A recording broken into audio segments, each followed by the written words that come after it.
His son was killed right in front of him, less than 10 meters away, and there was nothing he could do. Fear, grief, rage, and complete helplessness all hit at the same moment. But what happened next surprised everyone. When the killer was caught and brought before the court, the father, instead of demanding justice, stood up and actively helped the man go free. The entire courtroom fell into stunned silence. Was it forgiveness, or was it something far more calculated? Nick is a senior executive at a publicly listed company. His career is strong, his reputation is solid, and his home life is everything most people quietly wish for. A supportive wife, 2 sons who actually listen, a house that feels like a real home. They are not extravagantly wealthy, but they have everything they need and more. On a perfectly ordinary afternoon, Nick takes his eldest son, Brendan, to a school ice hockey game. They drive home afterwards, talking and laughing, Brendan still buzzing with energy from the match. Nick cannot stop smiling watching him. He has real hopes for this boy. Big ones. On the way back, Nick notices the fuel gauge is nearly empty and pulls into a gas station. Brendan wants a bottle of water and steps into the attached convenience store. Those few seconds are all it takes. A masked group enters the store right behind Brendan. They carry weapons and move with the practiced calm of people who have done this before. The owner is subdued immediately. Brendan freezes with fear. Nick sees everything through the window and lunges forward, but a customer running from the scene collides with him and sends him sprawling. By the time he recovers, it is already over. The group did not come to steal. The killing was a ritual, a way for one of their members to prove himself worthy of joining the gang. The young henchman pulled a knife and stabbed Brendan without hesitation, then walked out with the others like nothing happened. Nick runs faster than he has ever run in his life. He catches one man still outside before the car pulls away. In the struggle, he tears the mask off and sees the face clearly. A face he will never forget. But the man breaks free and escapes. Nick does not chase him. He runs into the store and drops to his knees beside his son. Brendan has been stabbed in the throat and is losing blood fast. Nick gets him to the hospital with everything he has left. The doctor comes out a few minutes later and tells him his son is gone. The police move quickly. They bring in suspects and take Nick in for identification. One look is all he needs. But the detective who speaks to him delivers a second blow immediately after. The gas station had no working surveillance cameras. No physical evidence was recovered. Nick is the only witness, and he is also the victim's father, which means defense lawyers will argue his testimony is emotionally compromised and a jury may not accept it. Without corroboration, acquittal is a real possibility. The only reliable path to a conviction is a negotiated plea.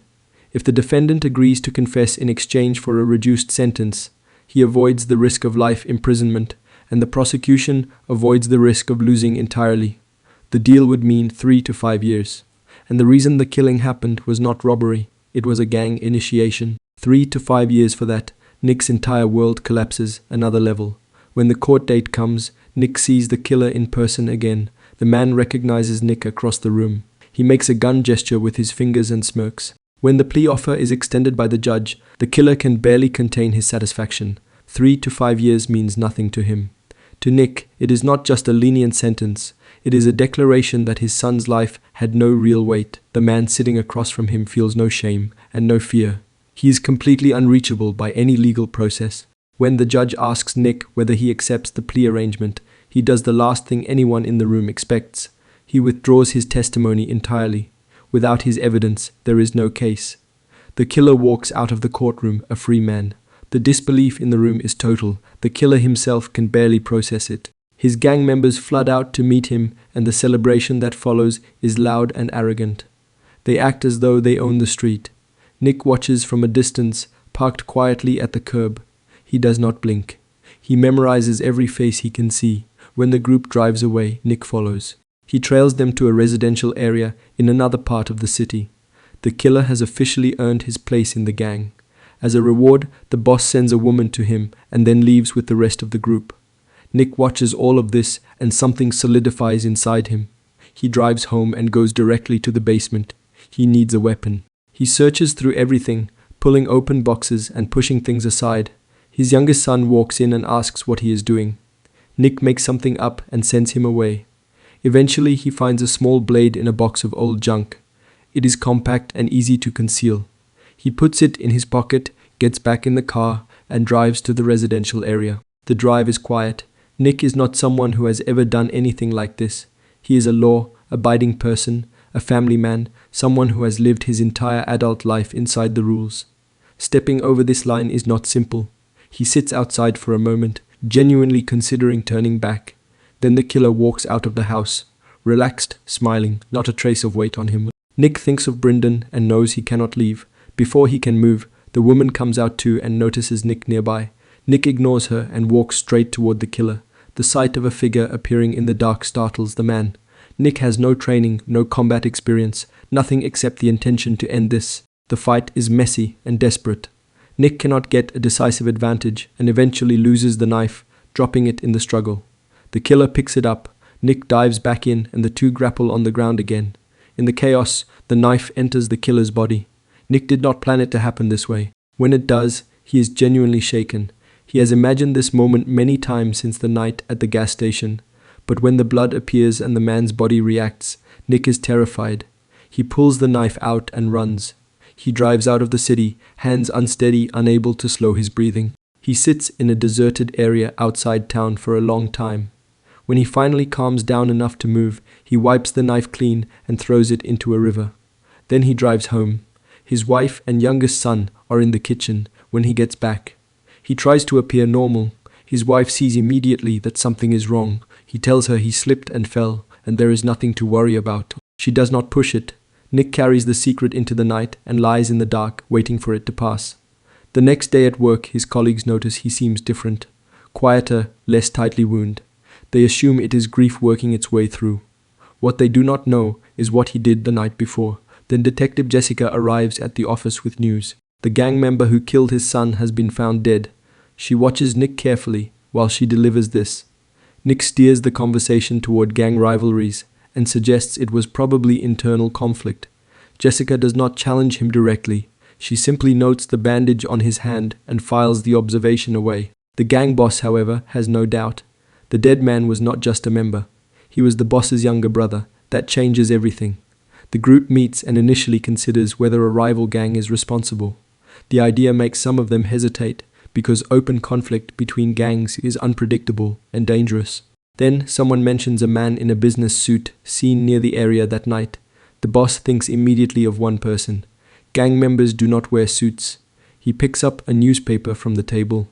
There is a story about the murder of an insurance executive's son. He has a photo of Nick sent to the witness.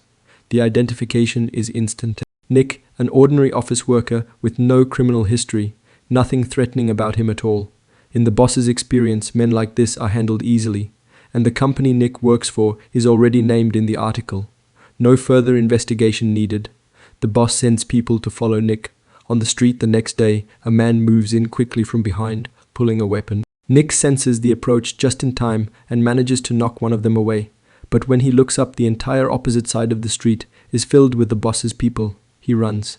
He knows the area well enough to reach an alley and push into a nearby commercial building, locking doors behind him as he moves through to buy time. The gang members smash through each one. Nick crosses through a kitchen corridor and reaches the parking structure. He triggers his car alarm to create confusion about his location and uses the noise to move through the parked vehicles unseen. One member has gone to the roof to cut off any escape route. Nick tracks him in the dark, moves behind him silently, and uses his car keys as a noise distraction. When the man turns, Nick strikes first, knocks the weapon away, and lands enough hits to get clear. He reaches his car. The chase moves inside the vehicle. One of the gang gets in with him before he can lock the door, and the two fight across the seats with no weapons. Nick is being strangled. He reaches for the gear shift and knocks it into neutral. The car begins rolling down the ramp of the parking structure. Nick opens the windshield space and uses it to reposition, pinning the man down and securing him with a seatbelt as the car approaches the edge. Nick rolls out. The car goes over. The boss, watching from below, assumes Nick went with it and focuses his attention upward. Nick is already in a different vehicle and moving out of the lot before the boss can redirect his people. Police sirens begin in the distance and the boss pulls his group back. Nick drives several kilometers before stopping.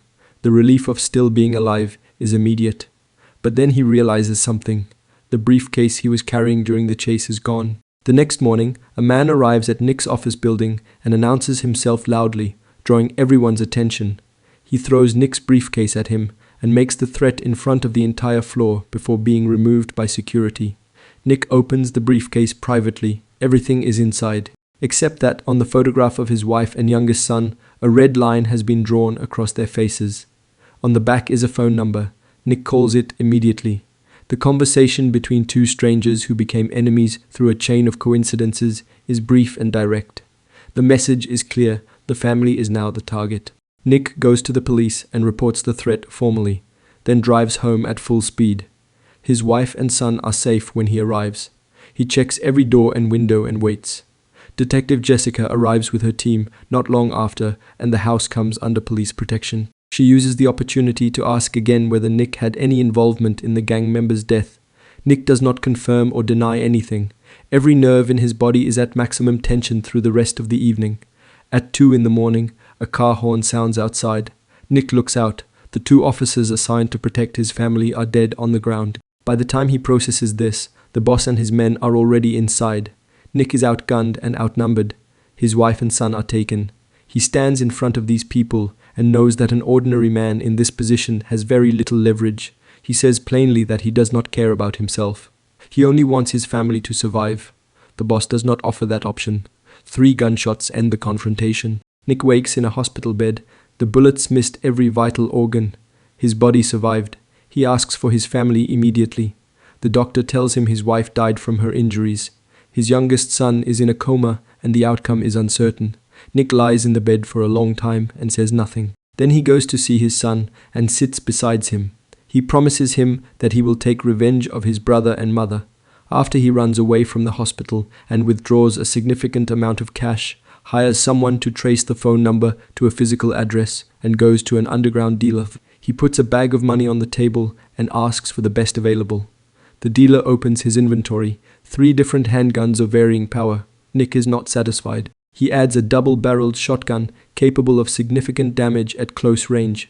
He pays $5,000 for the lot, takes everything home, and begins training with each weapon day and night until his hands stop shaking when he holds them. When he is ready, he loads the guns and drives to find the boss. He is not the man in the suit anymore. The gentleness is completely gone. He arrives at an address and kicks the door open. The boss is not there, only a henchman and a woman. The henchman recognizes Nick and cannot understand how he is standing upright. Nick needs one thing from him. Where is the boss? The henchman, shaking, provides an address.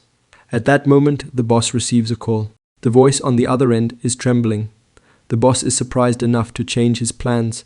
Nick drives to a manufacturing facility connected to the gang's stolen goods operation. He does not slow down at the gate. He drives through it and crushes the guard vehicle in the process.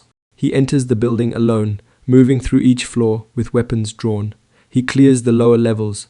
The gunfire draws more people toward him, and he uses the upper floors and the shotgun's range to hold the advantage in the enclosed corridors. It becomes a hunt moving through the building with neither side certain of where the other is. The boss arrives and finds the situation already beyond his control. When the 2 men finally see each other for the first time, the confrontation is raw and without strategy. Both are injured. Neither has professional training. Nick runs out of ammunition and his body gives out. He drops into a chair. The boss rises to finish it and cannot hold his balance from an earlier wound. The final shot grazes Nick. They end up sitting near each other, both damaged, both depleted. The boss looks at Nick and says he has not lost. He is sitting right in front of the man who has been hunting him, and the man cannot finish it. Nick looks back at him quietly and tells him to prepare himself. The camera does not show what happens next. It does not need to. Nick suppresses the pain and drives home. He sits on the sofa and turns the television on. This is the only place where he is still the person his family knew. The good husband, the good father. He puts on a home recording and watches. Detective Jessica comes through the door with her weapon drawn and then stops. She watches Nick watching his family on the screen. She lowers the weapon. Then she tells him his youngest son regained consciousness after emergency treatment. He is going to survive. Nick turns toward her slowly. Something shifts in his expression. A faint light returns to his eyes for just a moment. He opens his mouth, but says nothing. Whatever he was going to say stays with him. He has spent everything he had to reach this moment, and there is nothing left to carry him forward. But his son is alive. That has to be enough.